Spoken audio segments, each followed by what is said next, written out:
بسم اللہ الرحمن الرحیم۔ ولادت بسعادت۔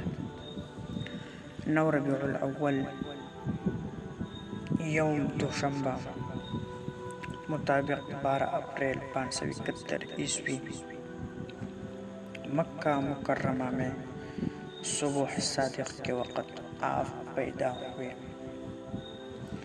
تمام محدثین اور مورخین کے نزدیک یہی قول راجح ہے۔ ولادت کے وقت تمام گھر نور سے روشن ہو گیا اور محسوس ہوتا تھا کہ آسمان کے ستارے زمین کی طرف جھکے جا رہے ہیں۔ آپ کی والدہ نے اسی وقت ایک نور دیکھا جس سے شام کے محل روشن ہو گئے۔ آپ پیدا ہوئے تو مختون اور ناف بریدہ تھی۔ 7ویں دن عبد المطلب نے آپ کا عقیقہ کیا اور محمد نام رکھا۔ والدہ ماجدہ نے احمد نام رکھا۔